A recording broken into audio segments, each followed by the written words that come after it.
that evening. Mr. Speaker, as I've said, and I take responsibility and I apologise.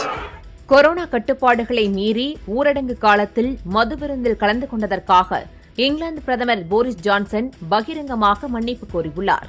He was hosting boozy parties in Downing Street. Yes. Is he now going to do the decent thing and resign? I repeat my apology for all the misjudgments that may have been made that were made.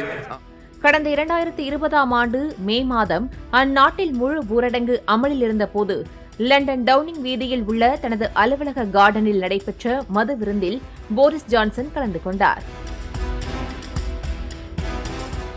ஊரடங்கு விதிகளை மீறி பிரதமரே இவ்வாறு செய்ததற்கு கண்டனம் தெரிவித்த எதிர்க்கட்சித் தலைவர்கள் அவர் பதவி விலக வேண்டும் என்று வலியுறுத்தினர்.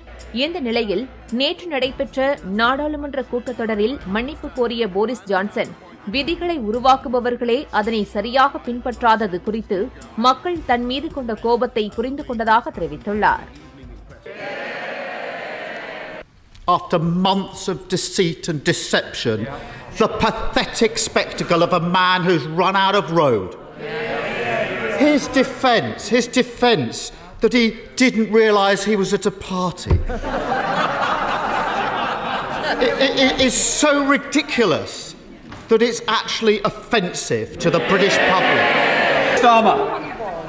Hannah Brady's father, Sean, was just 55 when he lost his life to COVID. He was a fit and healthy key worker. I spoke to Hannah last night, Prime Minister. Her father died just days before the drinks trolley was being wheeled through Downing Street. And last year, Hannah met the Prime Minister in the Downing Street garden. She looked at the Prime Minister in the eye and told him of her loss. The Prime Minister told Hannah he'd done everything he could to protect her dad. Looking back, what Hannah told me last night was this. She realises that the Prime Minister had parted in that same garden the very day her dad's death certificate was signed. What Hannah wants to know is this. Does the Prime Minister understand why it makes her feel sick to think about the way that he's behaved?